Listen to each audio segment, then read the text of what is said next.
Record. Welcome, Reckless Wanderers. This is Robert here, and this is the week 1 update for the Eye of Winter Inquisitor, who is just gonna take on the Warlord in a double watch-stoned region, so my progression is fairly slow. Damage always ignites, you might not want to do that. Chain, reduce damage. No. Jesus Christ, please. Monster life, that is nice, because then we can... No. I was gonna say then we can demonstrate the damage that we have at the moment, but I really don't want to make it something too crazy. Less area of effect is nice, and that is also nice. Yes.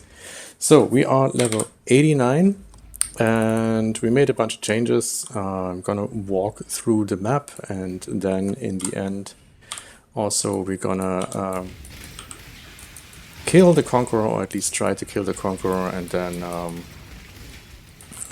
you should be able to see what this character is capable of, and then I can also explain the changes that I made so far, and the items we found, because this is sort of self-found, so obviously I do not have access to trade. There's a bunch of things that I wanted to have, but I just can't get, because, yeah, not so much playtime, and not so much target farming up until now. Jesus. And very limited options in terms of items. But the clear and the boss killing is still going okay. I'm not too happy with survivability.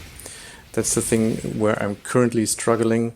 But everything else is going smoothly. As you can see, my life pool is very mediocre. I'm sitting at only 4.6k life at level 89.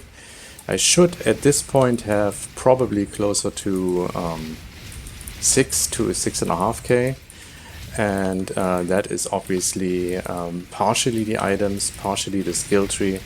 So I went for all the life that I can get while still picking up the crit nodes. I'm now at a point where I have, with the diamond flask up, I have 85% crit chance, or between 80 and 85, depends a little bit on how many power charges I have and those shenanigans, and what my flask uptime is, and these things. And yeah,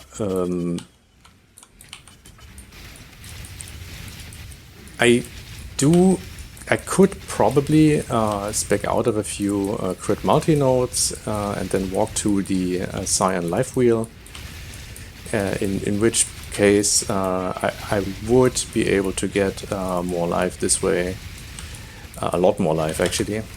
I do not want to bleed to death against this guy, so let me quickly kill this guy. Do this. I have my flask, and then we go here. And now we can see what the damage is here against this. Oh, it looks still kinda okay-ish. Obviously now he's in the bubble, so not much we can do there other than just wait, until this is over, while getting shreked by his minions. And now we should be able to kill him, hopefully.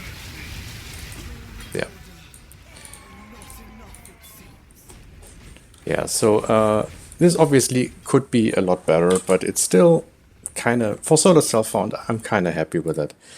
I did had a lot of luck when it came to items, because I did actually drop a 6-link, a corrupted 6-link, which has decent life and a resist, and also some strength. And strength, obviously, for the Inquisitor is important, because you get crit chance per point of strength or int, for whichever is lower. My strength is lower than my intelligence. But that gives me at least a little bit more there. So that chest, that was the very first Val zone that I dropped in a map. Did that and dropped that 6-link, and it happened to have decent stats, and more importantly, it did have the correct colors. The links that I'm running now as well, you see here, and what improved the single target of this build tremendously is Unleash. So I'm running Eye of Winter with Power Charge and Critical, Chain, Inspiration, Increased Critical Damage, and Unleash. Change my passive tree around a bit to also path to Thunderous Salvos to get another Unleash seal, and also to have more Unleash gain frequency. So that helped a ton. Also, like I said in the last video, I picked up all the crit multi-nodes and the remaining staff nodes. And the tree as of now is kind of, I got all the notables that I wanted. Now I'm going to go for the jewel sockets to get more life through jewels, because this is basically the only, the only place where I can get more jewels from. Yeah, but Unleash, super nice, tons of extra damage. Downside, obviously, it makes you very vulnerable because it locks you in place for quite a while. You can a little bit animation cancel it, so when you start casting and you flame dash away, it dashes away after 3 casts, but still it's kind of not really, so you lock yourself in place. And since I have to use 2 skills, I'm using a Hydrosphere and then Eye of Winter. That obviously isn't that ideal either, because I have to do 2 casts. So usually I just run around, cast Eye of Winter, then reposition the Hydrosphere, another Eye of Winter, and then if it's a really tough a group of enemies, I also cast the Arcanist brand, which now is linked just with Assassin's Mark and Flame Wall. Still, I removed Sniper's Mark because first I needed the sockets, and second, Assassin's Mark in the end turned out to be the more useful mark to use for that kind of build. In terms of items, what I'm actually looking for, I still have this really crappy staff that I really want to exchange with something that makes sense.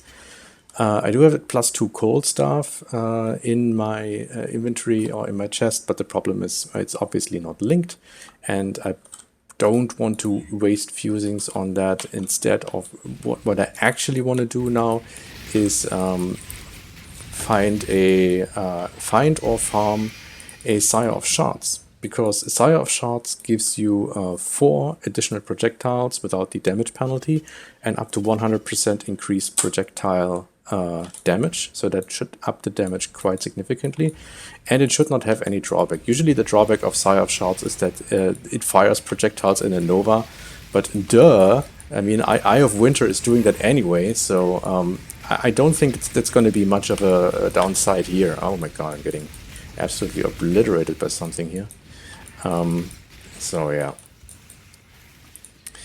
The Sire of Shards, the card drops in all the temple maps. I ran a few of them, didn't get the card yet.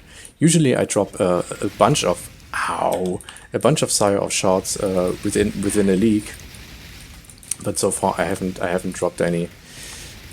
So I guess I'm just gonna wait. And then again, even if I do drop it, I do need to link it, which means maybe I can get away with a 5 link, and then maybe remove crit damage, and then just hope that the 100% increased projectile damage make up for the lost link, and especially the 4 additional projectiles.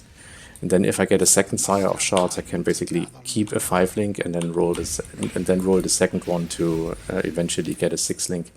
That would be the idea. And then I can put on a chess piece that has a little bit more defenses, maybe an influence chess piece that gives me some extra juicy stats. Why are you not dying, dude? Yeah, then some other modifications that I made. I finally picked up some decent flasks. I got rid of the mana flask. Now that I use Unleash, I'm actually pretty rarely out of mana, so if I spam this into a boss, eventually I will run out, especially if I also cast Frost Shield and Arcanist Brand and all this good stuff. I'm gonna run out, but usually it's okay.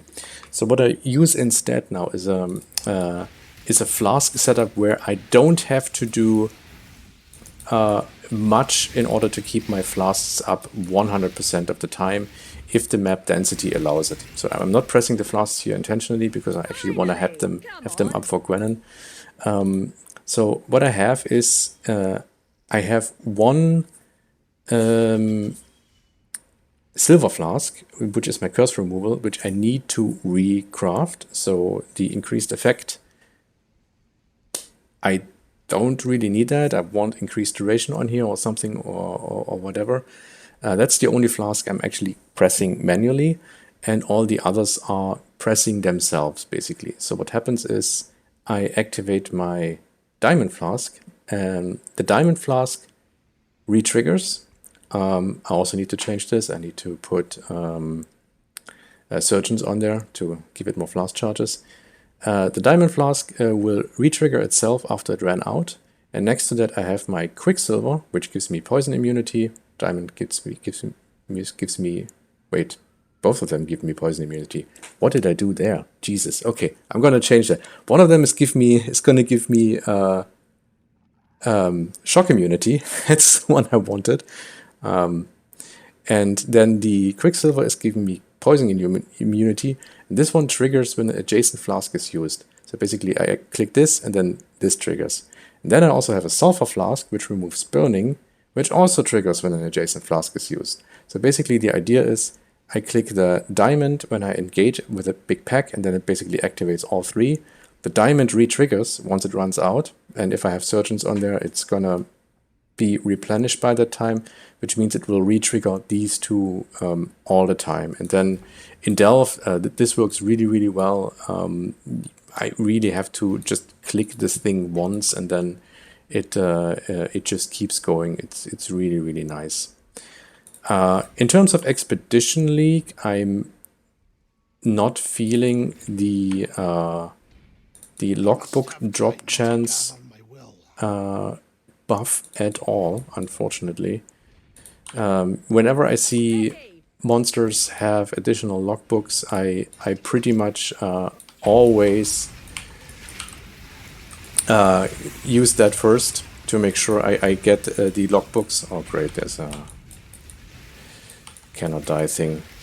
So that I always get the logbooks first, and then get everything else. And then what I'm also usually looking for is pack size and duplicated runic monsters and duplicated rare monsters.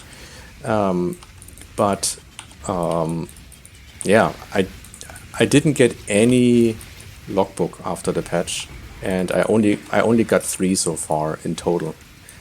I got 1 during leveling. That one I ran already. And then yeah, I got 3 pre-patch, so not even after they buffed it, after they patched it, I got 0. So I guess there's still a massive variance there. Also, what happened here is I probably picked up, I didn't read, and it looks like I picked up the buff that monsters can't be crit. Whenever that hit happens, I infinitely hate myself for the next 5 minutes because it's just taking forever to kill anything. Or I accidentally picked up cannot deal cold damage, in which case only the fire damage from my flame wall mix does anything. So that might also be... Ooh, there's a mean corrupting blood, of course. I'm making a video and there needs to be corrupting blood. That's just how it needs to be. I don't know, I'm hearing crits, so some monsters can be crit. Maybe it was later in the chain. It's quite possible. Also, I completely lost what I was saying. Ah yeah, logbooks. I'm not getting any. That's what I was saying. The 3 I have, I'm kind of still waiting to do them. I wanted to focus on leveling first. get get my damage up, get my defense up a little bit higher, and then just chain. And then I'm probably going to chain the logbooks just back to back. Okay, I have 0 charges on the health pot, which is my corrupting blood removal. But the corrupting blood guy, is it that? Yeah, he hasn't lost any health. So that's going to be interesting. Let me refresh my flask charges real quick. Let's see if we can kill him. My guess is no, but let's see. So zack, zack, zack, zack. It seems to work. Thanks to the 4 seconds. Like in the previous patch, this would have been completely impossible. Yeah. So that's about it. That's the update for week 1. Let me know in the comments if you tried anything funny with Eye of Winter, what your experiences are, and what you would do differently. Is this a Sire of Shards? No, it is not. Also, Gwennen, I'm trying to reroll to obviously get the Sire of Shards and maybe also to grab some Sapphire rings in the hopes of getting a Snake Pit. Because if I got a Snake Pit, I could remove Chain, use Snake Pit for that, and then swap in faster projectiles. That would also be huge for survivability and convenience. And what I probably would get rid of is Gifts from Above, which I'm using right now because it gives me some extra block and also Consecrated Ground and crit chance and all this kind of goodness, but that would probably be replaced with Snake Pit. So yeah, 1 monster remaining, that's me. The POB for this, I will put it into the description. It's very measly. It says I have like 38,000 Awakener DPS, but who gives a shit? The character's fun. My name's Robert, and I wish you a very pleasant day. Bye-bye.